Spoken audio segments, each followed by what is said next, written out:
बिस्मिल्लाहिर्रहमानिर्रहीम। अस्सलाम वालेकुम नाज़रीन इकराम, मैं हूं मखदूम शहाबुद्दीन और आप देख रहे हैं मेरा फेसबुक और यूट्यूब चैनल। उम्मीद करता हूं आप सब लोग बखैर वाफियत होंगे और जहां भी होंगे अपने अहले खाना समेत खुश भी होंगे और महफूज भी। इय्याका नअबुदु व इय्याका नस्तईन, ऐ अल्लाह हम तेरी इबादत करते हैं और तुझसे ही मदद मांगते हैं। आज 3 अप्रैल 2025 जुमेरात के दिन का आगाज़ हो चुका है और एक जानिब तो पाकिस्तान और भारत की इस वक्त LOC पर सूरत हाल इंतहाई गंभीर है और पिछले 24 घंटे पाक भारत बॉर्डर के ऊपर जो तनाज़ा चलता रहा, आज भी इस हवाले से कुछ डेवलपमेंट्स हुई हैं। भारतीय साइड पर भारतीय फौजियों के जाँ बहक होने की भी इत्तलात हैं, लेकिन अब एक जानिब तो एक वीडियो वायरल हुई है और वो वीडियो है पाकिस्तान की जानिब से F-16 तैयारों की जानिब से भारत के Su-30 तैयारे को LOC के ऊपर मार गिराने की। इसके साथ ही साथ दूसरी जानिब भारतीय मीडिया जो है उसने भी भारत के एक तैयारे के गिरने की खबर और पायलट के जान से जाने की खबर दी है। इस वक्त इन तमाम तर खबरों के अंदर हकीकत क्या है और जो ज़राए हैं वो क्या बता रहे हैं और पाकिस्तान की मिलिट्री एस्टैब्लिशमेंट इस वक्त क्या इस पर मौक़िफ़ रख रही है और बॉर्डर की सिचुएशन क्या है, इसे ज़रा आपके सामने हम क्लियर कर देते हैं, क्योंकि इस वक्त बहुत से रूमर्स भी चल रहे हैं, बहुत सी चीज़ें भी चल रही हैं और इस वक्त जो अंदरूनी ज़राए हैं वो बहुत कुछ क्लैरिटी के साथ बता भी नहीं रहे और बहुत कुछ जो सामने आ जाना चाहिए था अभी तक मीडिया पर वो भी नहीं आया, तो इसलिए रूमर्स जो हैं उन्हें जगह भी मिल जाती है। अब एक तरफ तो ये चीज़ वाज़ेह है कि पिछले कुछ अरसे से पाकिस्तान भारत बॉर्डर पर उस तरह से कशीदगी नहीं हुई और LOC की वायलेशंस जो हैं वो कुछ अरसे तक रुकी भी रहीं और कोई बड़ी खबर पाक इंडिया बॉर्डर से आई नहीं। इससे पहले जो सबसे बड़ा तनाज़ा हुआ था वो आपको पता है कि जो एक सर्जिकल स्ट्राइक की थी इंडिया ने बालाकोट वाली, और उसके बाद फिर जो ऑपरेशन स्विफ्ट रिटॉर्ट था और अभिनंदन वाला एक एपिसोड हुआ, वो पूरी दुनिया ने देखा। इंडिया को उस सब के अंदर जब खान साहब प्राइम मिनिस्टर थे मुंह की खाना पड़ी और वो एक दौर भी था, हमने उसे रिपोर्ट भी किया। उसके बाद से पाक इंडिया बॉर्डर के ऊपर कोई इतनी बड़ी कशीदगी या इतनी बड़ी जबकलिश नहीं पड़ी। अब एक तरफ भारत के अंदर बहुत से अंदरूनी मसाइल भी चल रहे हैं, मणिपुर के अंदर सेपरेटिस्ट मूवमेंट्स चल रही हैं और भारत के अंदर मोदी सरकार ऑब्वियसली जब कुछ भी होता है तो उनके पास अटेंशन डाइवर्ट करने का एक ही तरीका है और वो है पाक इंडिया बॉर्डर के ऊपर कुछ ना कुछ एडवेंचर किया जाए, ऑल्दो वो मिस एडवेंचर में कन्वर्ट हो जाता है बहुत मरतबा, जैसे कल हुआ।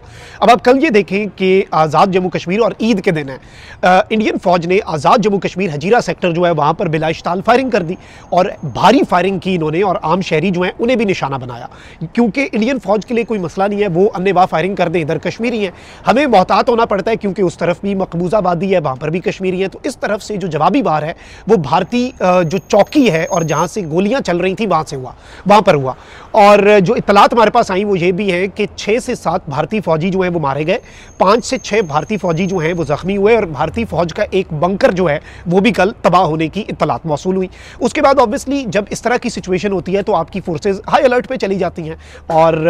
आप इंतजार में होते हैं कि दुश्मन कुछ करे ताकि हम जवाब दें, और ये एक रूटीन का तरीकाकार भी यही है कि जब बॉर्डर पर कशीदगी हो तो सब अलर्ट हो जाते हैं। इसमें ऑब्वियसली अगर पाकिस्तान की मिलिट्री अलर्ट थी तो पाकिस्तान एयरफोर्स जो है उसके तैयारे भी, कल ही मैंने आपको खबर दी कि वहां पर ये इत्तलात है कि वो कॉम्बैट फ्लाइट्स जो हैं वो भी शुरू कर रहे हैं और वो भी एक ओवरऑल मैसेज जो है उससे चला जाता है दुश्मन को कि जी हम तैयार बैठे हैं और सिचुएशन जो है वो बिल्कुल हमारे कंट्रोल में है और हमने जिस तरह से चीज़ों को लेकर चलना है हम चलेंगे। अब इस सारी सिचुएशन को अगर हम एक ब्रॉडर पर्सपेक्टिव में एनालाइज करें तो बहुत कुछ और भी हुआ। अब यहाँ पर इंडियन मीडिया जो है उसने भी कुछ रिपोर्ट्स जारी की, ऑल्दो पाकिस्तान के जो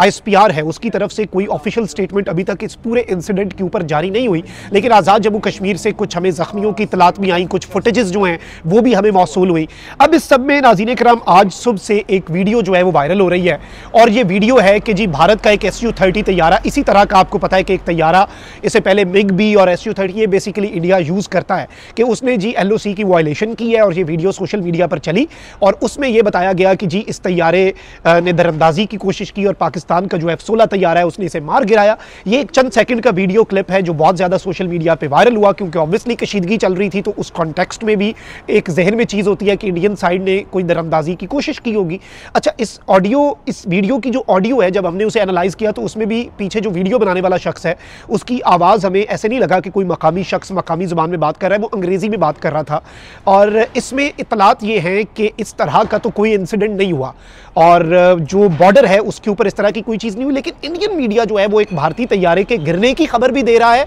और इंडियन मीडिया जो है वो एक भारतीय पायलट के जाँ बहक होने की खबर भी दे रहा है। तो इससे चीज़ें थोड़ी और मशकूक हो जाती हैं। अब पाकिस्तान की साइड पे हो क्या रहा है, देखिए रूटीन की जो परवाज़ें होती हैं ना, वो तो आपकी एयरफोर्स वहाँ पे कर रही है। उसकी वजह से अगर किसी को ये लगा हो कि जी यहाँ पर कोई कशीदगी है, तो ऐसा अभी तक कुछ नहीं है, और अल्लाह करे कि इस तरफ को मामलात ना जाएं, क्योंकि ऑब्वियसली पाकिस्तान के अंदर पॉलिटिकल टर्मोइल भी है, पाकिस्तान के अंदर पॉलिटिकल इंस्टेबिलिटी भी है, पाकिस्तान के अंदर इकनॉमिक इंस्टेबिलिटी भी है, अफगान बॉर्डर मैदान जंग बना हुआ है हमारे लिए, खैबर पख्तूनख्वा और बलूचिस्तान में दहशतगर्दी का इफरीत सर उठाए हुए है। मतलब हम अफोर्ड ही नहीं कर सकते इतने ज़्यादा मसाइल एट अ टाइम हमारे मुल्क के अंदर। तो सियासत अदम इस्तेहकाम का शिकार है, हमारी मईशत जो है अनफॉर्चुनेटली सही लेकिन अदम इस्तेहकाम का शिकार है। तो ये सारी चीज़ें हमने विटनेस भी की हैं। अब यहाँ पर द हिंदू जो है उसने एक रिपोर्ट की है और इंडियन मीडिया कंफर्म कर रहा है कि IAF जो इंडियन एयरफोर्स है उसका जगुआर जेट जो है वो जामनगर के अंदर क्रैश हुआ है और पायलट जो है वो मारा गया। और एक पायलट जो है वो मारा गया जब वो एक इंडियन एयरफोर्स की फ़्लाइट जो कि एक रूटीन के फ़्लाइट के ऊपर था, इंडियन एयरफोर्स का त्यारा,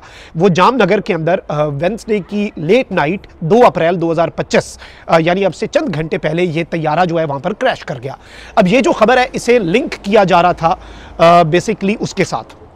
जो ये फेक न्यूज़ चली है, लेकिन आई थिंक कि ये जो फेक न्यूज़ चली है इसके अंदर तो कोई हकीकत जो मिलिट्री सोर्सेज हैं वो बता रहे हैं कि इस तरह की चीज़ जो है वो नहीं है। और अभी तक की जो डेवलपमेंट्स हैं वो तशवीशनाक भी हैं, प्रॉब्लमैटिक इस वक्त बहुत सी चीज़ें हैं बॉर्डर के ऊपर, क्योंकि आज भी कुछ LOC वायलेशंस जो हैं उनकी हमें इत्तला मिली कि LOC की कुछ वायलेशंस जो हैं वो आज भी भारत की तरफ से की गई और यहाँ से जवाब भी दिया गया। लेकिन आज के जो इंसिडेंट सबसे चंद घंटे पहले के शाम तक के थे उनमें दोनों साइड्स के ऊपर किसी किस्म की कोई नुकसान की इत्तला, जानी नुकसान जो है वही मैटर करता है, क्योंकि बाकी तो दोनों साइड से इंडिया से अगर फायरिंग की गई तो यहाँ से जवाबी फायरिंग की जाएगी। और हैवी गन फाइट जो है वो कल भी हुई थी और कल तो इंडियन साइड के ऊपर जो कैजुअल्टीज़ हैं भारत की उसकी कुछ वीडियोज़ भी हमें मौसूल हुई, कुछ फुटेजेस जो हैं वो भी हमें मौसूल हुई कि इंडियन साइड के ऊपर कुछ भारतीय फ़ौजी जो हैं वो मारे भी गए। और इंडिया ने ऑल्दो इसे अभी तक ऑफिशियली अगर हम बात करें ना तो दोनों साइड्स ने इसे कंफर्म नहीं किया और दोनों ही मुल्कों के जो मेन स्ट्रीम मीडिया चैनल्स हैं वो भी इस इशू के ऊपर खामोश हैं। लेकिन जो सोर्सेज हमें बता रहे हैं वो यही है कि इस वक्त सिचुएशन बिल्कुल वॉलेटाइल है और ऑब्वियसली जब इस तरह की सिचुएशन होती है तो फिर दोनों साइड से जो तैयारे हैं वो भी आपको मालूम है कि एक्टिव होते हैं। इसी तरह की कोई रूटीन फ्लाइट होगी इंडिया के अंदर भी और इंडियन एयरफोर्स भी अलर्ट होगी तो वो अपनी रूटीन फ्लाइट के अंदर कोई टेक्निकल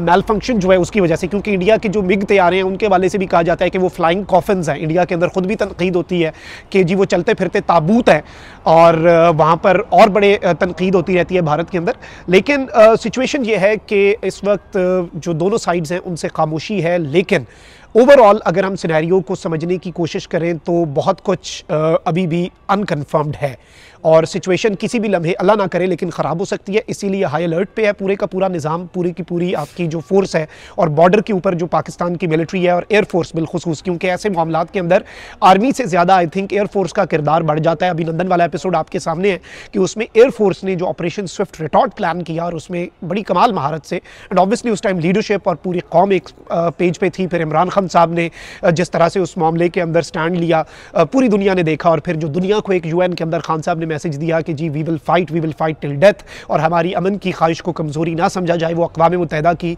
तकरीर जो है वो भी आपको याद आती होगी। फिर खान साहब ने एक लीडर के तौर पे उभर के उस टाइम पे दिखाया। ऑब्वियसली इस टाइम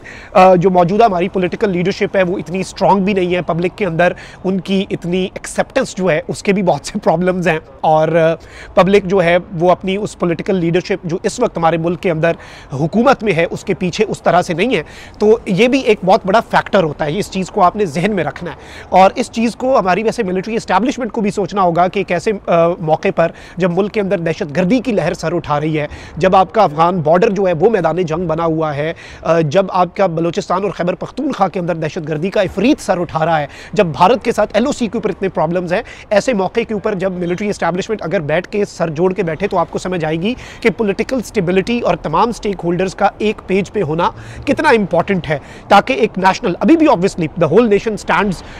यूनाइटेड। ऐसे मामलात के अंदर हमने देखा जाफर एक्सप्रेस के मामले पर भी the whole nation was united, लेकिन बहुत सी चीज़ें हमारे लिए आई ओपनर भी होती हैं ऐसे सिनेरियो में। तो ये अभी तक की डिटेल्स थी जो आपके सामने रखना ज़रूरी थी। अपना बहुत ख्याल रखें। अल्लाह निगहबान। पाकिस्तान जिंदाबाद।